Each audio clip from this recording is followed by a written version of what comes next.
Okay. Yeah, recording. Okay, so good evening, everyone. I've created few jobs in the Jenkins on Eclipse, and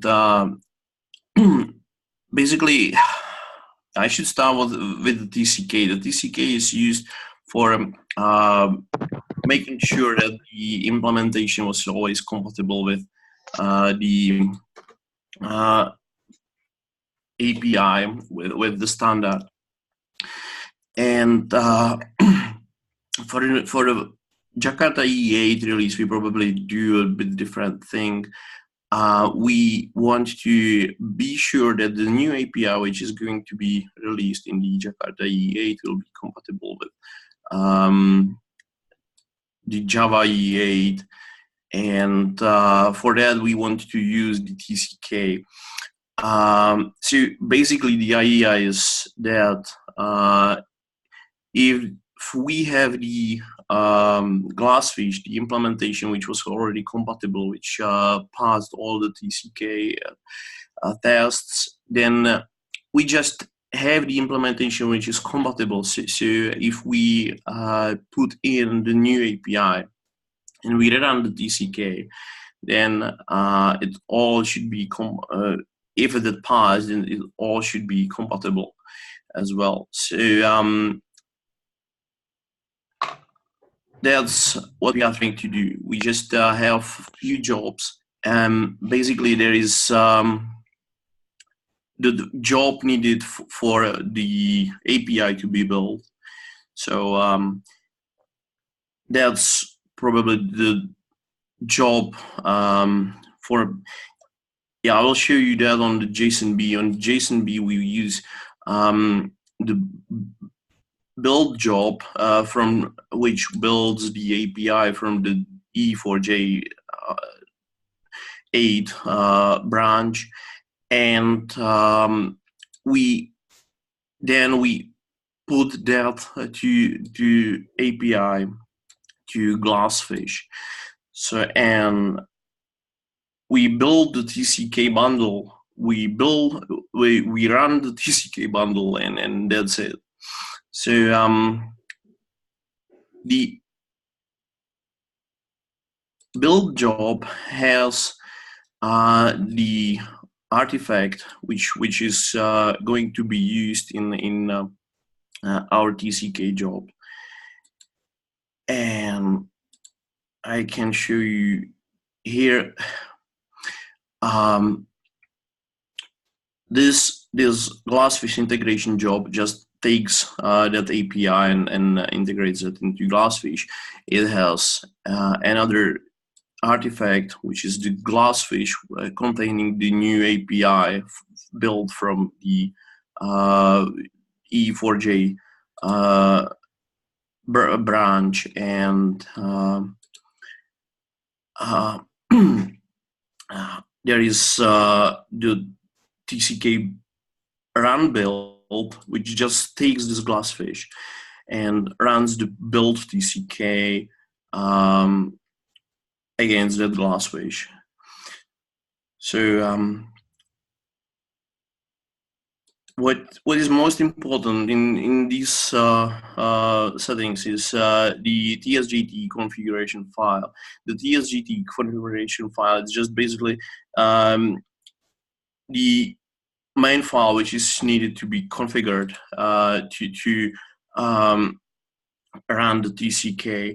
The TCK is ARM-based project, so basically the TSGT file contains mainly the class path, which is given to the ARM, and it is the class path is then used for the TCK to be run.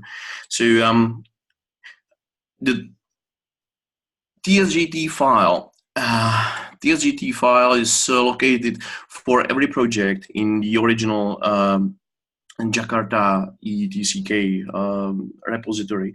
It's in your install folder, and under each project for instance, JSON-B, there is bin folder where the tsgt file is located. This tsgt file is not filled in. It's just plain file, and you can see there is basically, mostly in most projects, there is some JSON-B classes or JSON-B or impl classes or a similar property which is needed to be filled with the correct class path. So there is few other properties which are already set, and there are maybe some more which are not. JSON-B is quite simple TCK, so there is not much properties, but the Jenkins jobs for us fills the file with the needed properties. I can if I walk to the configuration settings of the file, like, so basically what's there, there is the class path and all the jars needed for the TCK to be run, which are needed to be put to class path. And this is a bit unclear what jars from the class page needs to be on the class path. Basically, the original documentation covered that.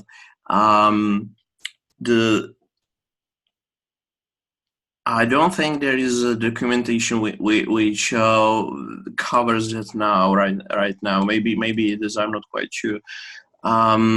So basically, what can be done if the TCK is being built?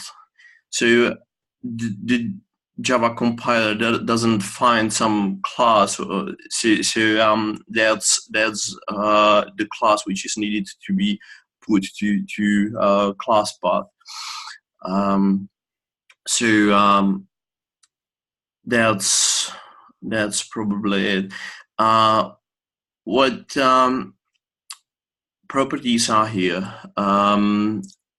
We have impl vi, which is always the glassfish. Some TCKs have settings for Tomcat as well, but glassfish is the default. I use a property web home, which probably is not in the tsgt file anywhere. So I needed to append this property. It's basically a shortcut to the glassfish home. Oh, yeah, here it's server home property. So it's the class. It's the physical location on that Jenkins machine where the glassfish will be deployed for the TCK to be run.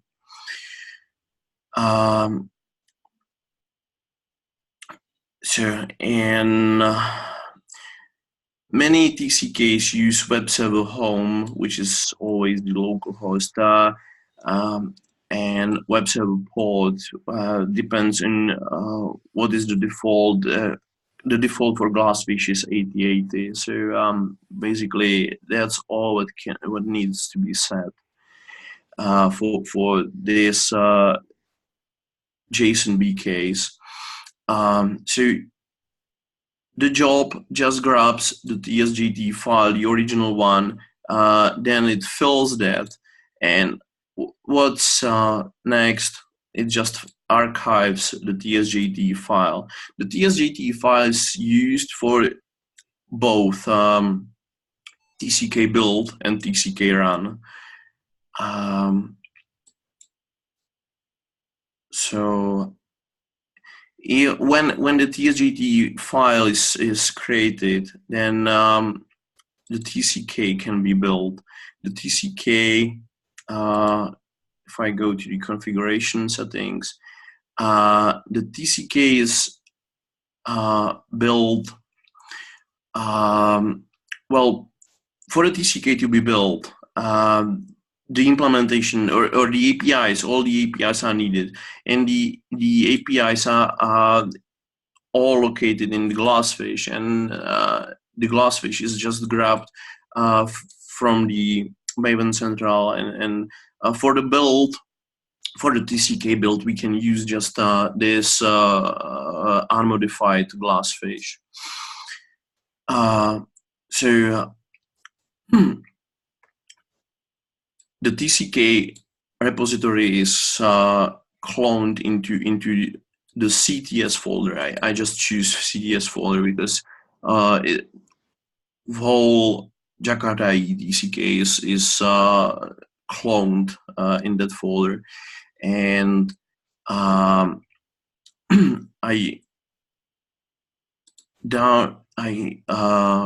clone or grab the tsjt file, which we filled previously, to the download folder, and here is small script.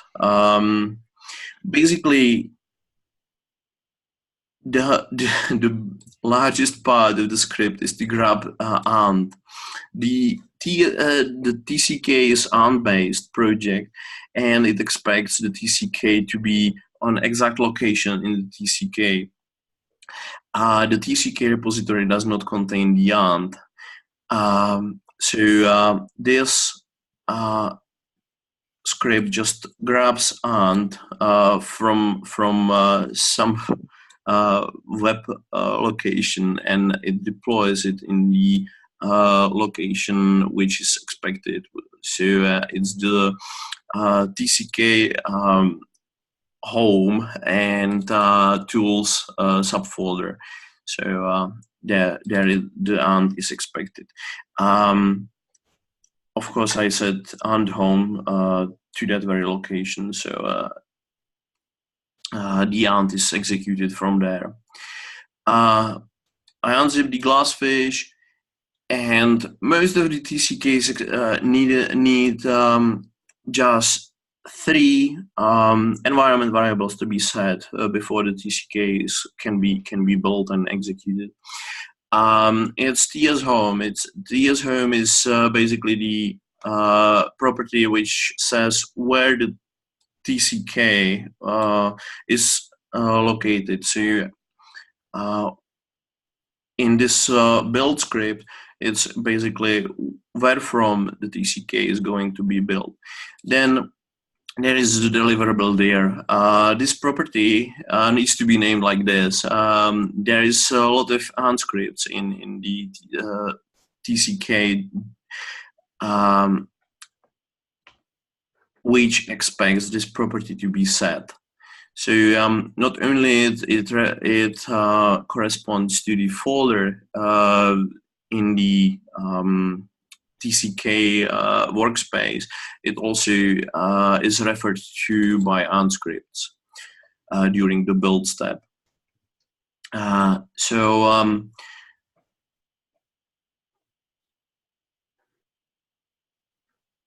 And of course, there is a Java EE home property, which is which points to where I unzipped the Glassfish.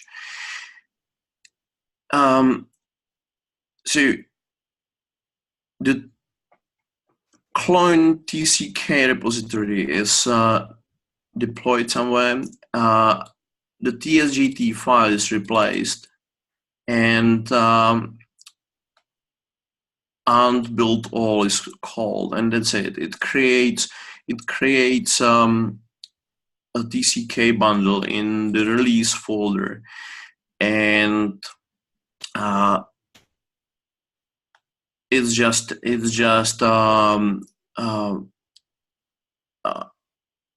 saved as an artifact in both build actions. So if I show you here, there is the TCK. The TCK bundle, and there is some documentation which contains some information, some not, and there is also exclude list. I don't think there is any excluded test right now in the TCK, but maybe it is. So this exclude list can be used when the TCK is executed, actually, and the test is not run then. So, and we have the last job to go quickly through, which is the TCK run job. The TCK run job just grabs the TSJT file. It grabs the altered glassfish with the new API. It grabs the TCK bundle. So here it grabs the TCK bundle, it grabs the TSJT file, it grabs the glassfish, and it puts AND to the exact location where it is expected to be, and the TSJT file is replaced in the TCK bundle. So basically, this TSJT file does not need to be the same as the one used for building the TCK.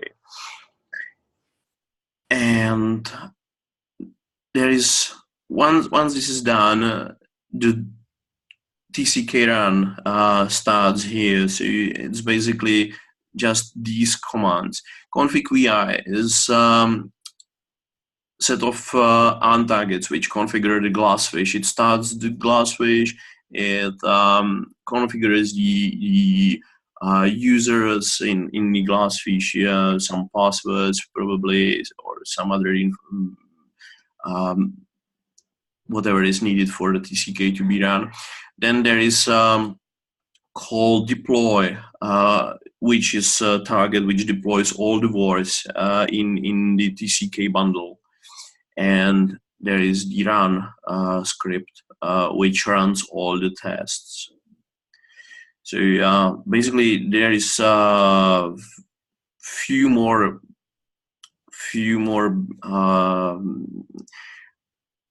parsing of the results so that it can be used during the continuous build. So if we will see that there are some errors or failures, then some email can be sent saying, well, some tests failed, so someone needs to look at it. So this is probably mostly for some future use if the TCK job is going to be used by the implementations for checking whether the changes in the implementation will be still compatible with the API, with the specification. So basically that's all. It's all which is needed to be done. I don't know. Any questions? What exact order do these need to run in, and which ones will be created by the projects, and which one is going to be shared? Sounds like yeah. So the order. Yeah, I created this main job, which is like a documentation in the JB. So it doesn't actually matter whether you still build the API and put it to Glassfish, or you build the TSJD file first. Once these steps are done, then you can build the TCK with the TSGTE file, and then even the TCK job, when the TCK is built, and you can run the TCK. So there is not an exact order which is needed to follow for the TCK to be run. Unless, of course, you need to build the TCK first. So TSGT file creation is first, build job is second, and run job is the last. Sorry, what was the other question? Which ones does each project need to have all of these jobs? So is each project going to say, for example, build the TCK itself? Yes. The TCK is not built anywhere, and it's good for the projects so that the project can be tested actually. So it's not only for this particular use case. This can be used in future project development. So whenever if you have your own TCK, then you can actually test the compatibility anytime. So yeah, each TCK needs to be built for the TCK to be run. Another option is we can probably grab all the CTS or Jakarta EE TCK, like the whole bundle, which is like 100 megabytes or whatever, and the only tests from the particular test folder can be run. So that would mean that the projects can use the CTS. They don't need to build their own TCK bundle. But the TSGT file is much complicated because there is a class path for all the CTS and properties for all the particular technologies, which probably the projects don't need to know about. So yeah, you could use the whole CTS bundle, but at some cost. Okay, the question is, I thought, at least what I thought, that we should test all our APIs, I mean standalone TCK, run standalone TCK tests, and we should use actually the officially released bundle, which is available from Eclipse downloads. It must be somewhere. This scenario actually builds TCKs from sources. It builds it from master, right? And what we have in TCK master maybe not exactly what we want, because that officially released bundles, maybe there can be some work in master, some other things added after that bundle's been released. So do we have, maybe this is a question to the TCK team, do we have a tag or at least some kind of commit ID of that of then this official bundle is created, so we can get the sources, compile them, and basically say that this is exactly what is in that official bundle, and we run tests based on that. Is it clear what I'm asking? So we do have the EE4J8 tag. I'm not really sure if that one is suitable. Can someone from CTS team ask my question?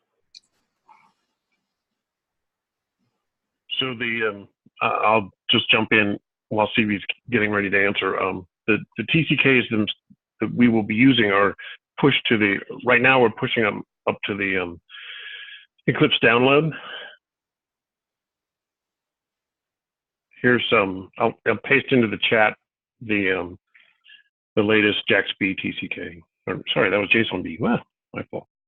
Yes, Ed, but we need JSON-B. sources. That's what you want. We need sources. We don't need a Well, binary. ultimately, you have to run the tests from the binary, the pre-built TCKs, right?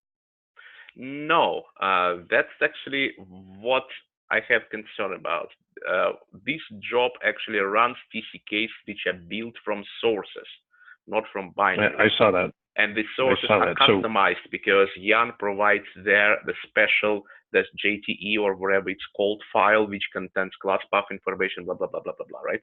So question is, do we have a source of that bundle, you know, a tag or a commit ID?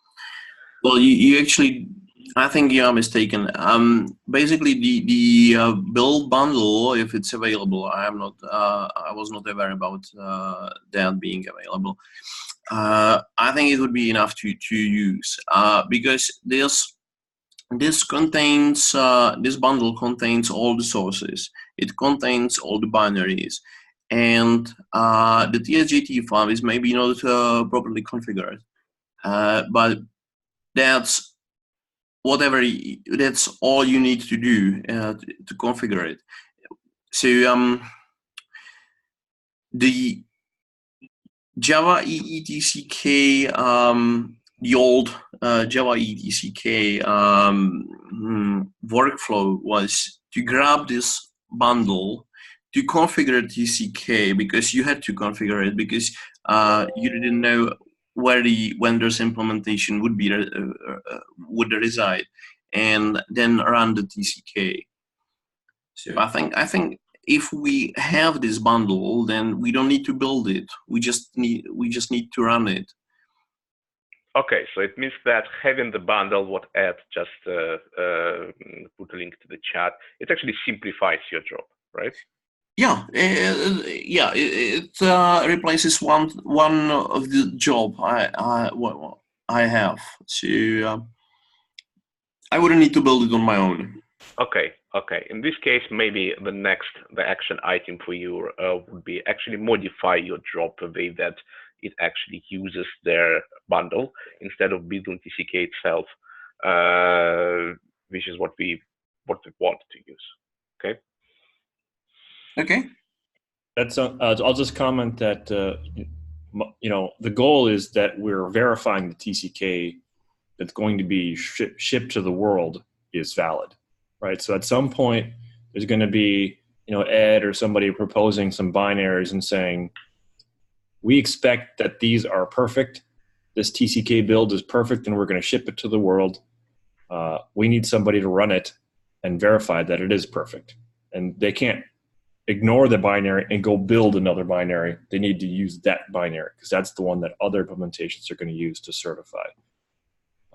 So that's the goal. So we do run qualification tests on those TCKs before they're pushed. So I guess the question you're asking is, are the pre-staging tests sufficient? That's certainly a good question, and we could go through that. Well, if they are when they're built, they get run. They're tested against the Eclipse Glassfish 5.1 project, or so the build. Excuse me. Does that make sense? Yeah, it makes sense. Yep. So, but it sounds like we are able to pull this binary down and run it, like anybody would.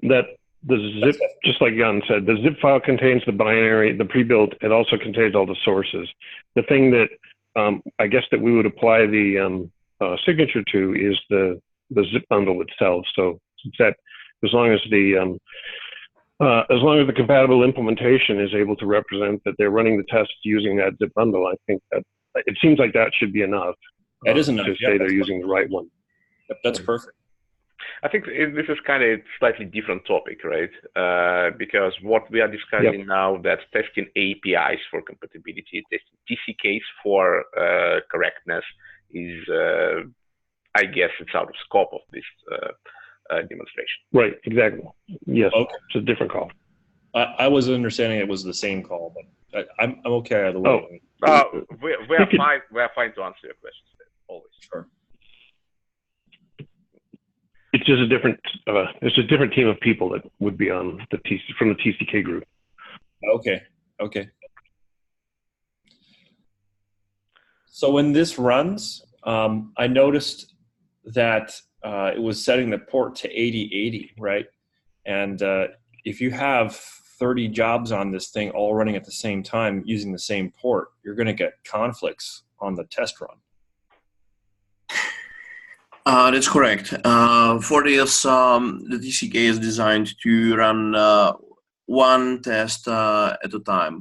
So when one test finishes, then you can run the other test.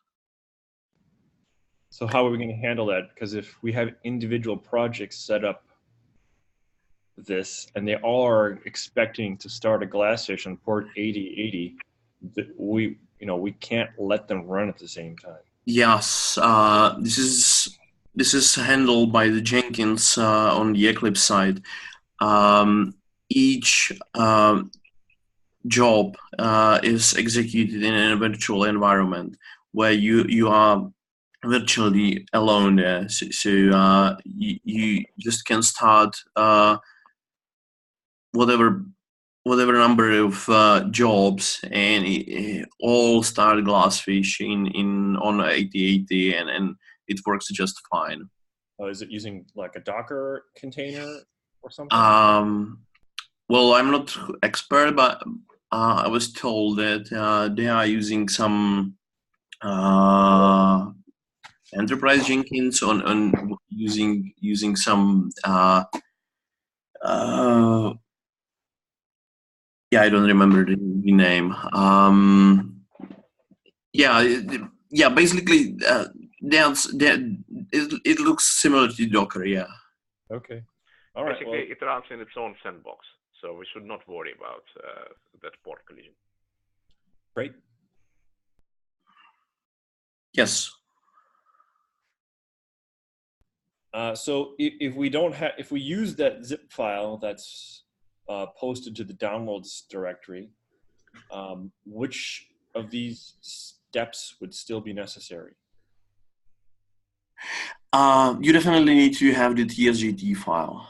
Yep, that's the primary configuration file. So it's TSJTE. Then we need the JSON-B API, for example. Then the pre-built API integration. Yes, you need to you need to have a Glassfish again, which you will run the TCK. So yeah, you probably need how many? You need the job which builds the API. You need the job which integrates it to Glassfish. You need the job which stubs the TSJT file. And you need the job which runs the TCK. So you need 4 jobs. Is it those 4 that you have on the page? Just because you didn't use the exact words that are written, and I don't know what they do precisely. That's what was kind of the question. So is it those 4, right? No, actually not. This one is oh. You know what? Yeah, you are right. Yeah, these 4. Okay, so every project needs those 4, or something like those 4, right? So basically, it's for every. You have a directory with all the kind of flavors of the TSJTE for the different specs that have standalone TCKs. For example, EJB does not have a standalone TCK. Where is that directory? Can you point me at that again? That was in the CTS directory. Yes. So basically, it's in the TCK folder. Install the technology and bin. There is a TSJT file. So under install, there's how many? Yes, under install, there is the TSJT file for each technology for each API. So that's how many Jenkins jobs you need. That's how many sets of Jenkins jobs. Yeah, this number times 4. Right. Yes. So I'll just interject that there are a few standalone TCKs that are not listed here. So you have to add those if you're trying to come up with a total number. Yep, that's the goal. Which ones are not listed? Well, TCK is not here. Anything that doesn't have a standalone test, so EJB, I think there's a few others. I'm sorry, I don't have that list off the top of my head. There's also TCKs like for CDI, for Java Mail, that are not extracted from this collection. Yeah, so you have the beam validation as well, the one for IBM about batch, and the one from Bob Lee, the add inject. Do we have that TCK, by the way? Do we need to have that in some way? Well, that's not a project that's under us at the moment. Yeah, so but we would need this for a complete implementation, but that's not necessary You here. need to run that. So we're not releasing that API jar, and we're not releasing that TCK. Yeah. Therefore, we don't have any spec work to be done. Yes, Yeah, you're right. There's nothing from a specification project perspective to do. Yeah. So in the I'm just going to say in the TCK jobs and TCK project, we do have there is a job there that runs all of those. They're just run as externally developed TCKs. Mm-hmm. Okay, so if we produce an artifact, so if CDI, for example, is going to produce an artifact that is under Jakarta, then it should be tested, and they would test it. Presumably, it will be tested against, whatever criteria were used originally, or it can be tested against a Glassfish build. Because I believe somewhere in the test jobs we have a CDI. I think it's called CV. Remind me, it's. I can't remember the name. Sorry. Anyway, so there is clearly a CTI job there. CDI job. Let me add to that, Ed. Alvin here. So there are actually 22 TCKs that we built from this Jakarta EE TCK repo. Apart from that, we have CDI, BV, and DI porting TCKs. Along with that, we have Java Mail, JSF, and debugging support TCKs, which are lying outside this particular repo. But we are building it and generating the TCK bundle in the Eclipse download location.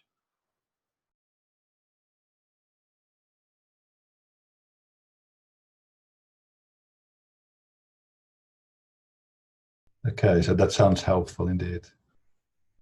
So in situations where there is no standalone TCK, such as EJB, how are you passing? They run those tests get run by selecting the whatever the prerequisite subsets of CTS or right. or yeah.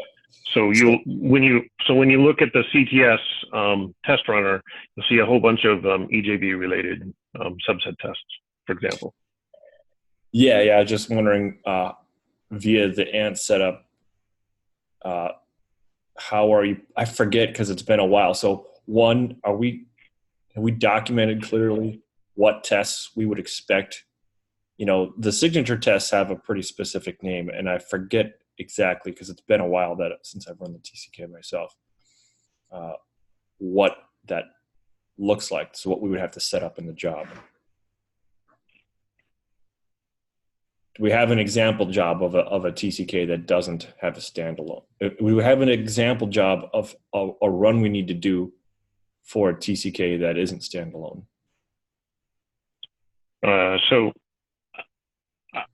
You asked a couple questions. Is it documented exactly what is necessary to run to certify EJB? I don't know. I haven't looked. We generally just run the full, when we're releasing or when we're qualifying a Glassfish build, we just run the whole thing and wait, and we work on it until we pass all the tests, right? Yep. if to run, I would have to defer to either the EJB team or to the TCK folks to if we wanted to come to suggest a subset of the CTS tests to run. Yep. I'm sorry, I'm trying to get that. That's clear enough. But I was just curious. So I forget, are the signature tests for EJB under the EJB's set of packages, or the signature tests at a top level separately? Yeah, they are under the EJB folder. The signature tests Yes, yes. for EJB. Okay. Yeah, the signature tests are under each technology. I mean. Okay. Yeah. All right. Do we have? I think this. If you made my screen. This Okay, I'm sorry. I think I made a mistake. Yeah. Yeah. Okay. So we need to run two sets of tests. We need to run basically ComSun TS tests EJB. No. ComSun test signature test EJB. For example. Yeah. When we run EJB test suite, we run all the tests under the EJB folder. In addition to that, we select the test under signature test folder and EJB. So that's how we run all the tests.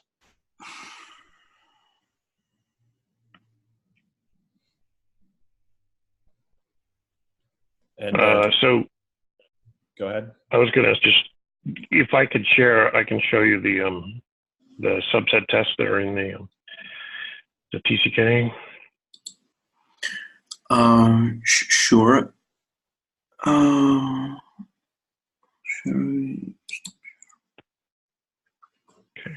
thank you. Yep. Okay, so this is, can you see my screen now? Yes. So I guess off the top of my head, I would say we would document that all, for example, EJB, all of these tests that start with EJB get run, right? And we have this is actually a fully parameterized test runner. You build your test implementation of Glassfish. You can leave it in if you build it in the Jenkins system. You can just point this to the Jenkins wherever that artifact was created, and then you run these tests and select. You can select the set of subset tests you want to run. By default, it would pick them all. Right? So you click all these, and then you just say build with parameters. The only things that are required, the only thing that is required is your full Glassfish bundle. Does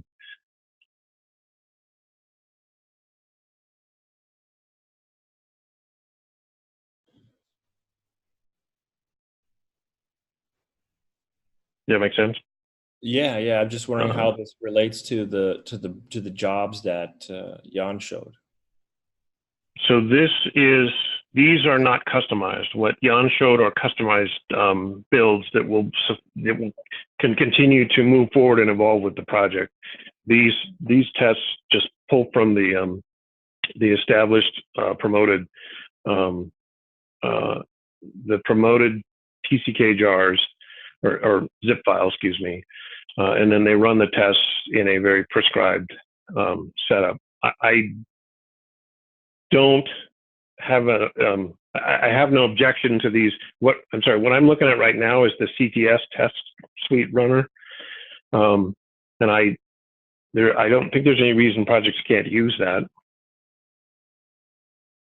We also have a similar job to this one that can run the standalone TCKs, but again, it requires a Glassfish build.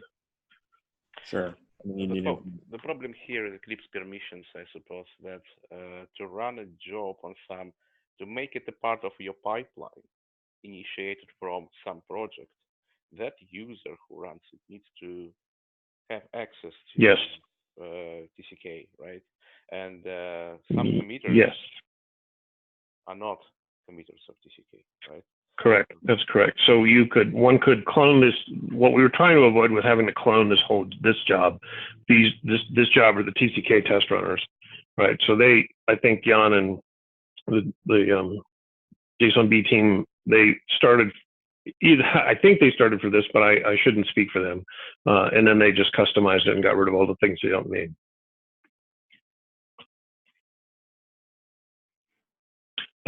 Personally, I think for long-term results, having a customized job is definitely the way to go.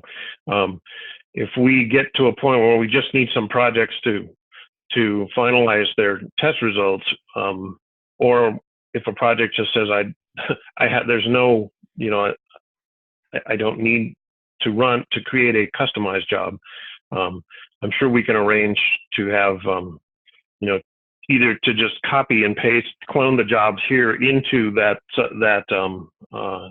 sub project, or we could arrange to have those tests run, and then we can archive the results. So each time it runs the test, it saves off all of the test results, and these can be archived as the as for submission, to the specification committee, for example. Mm-hmm.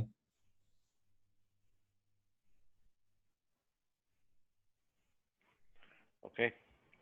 Are there other questions?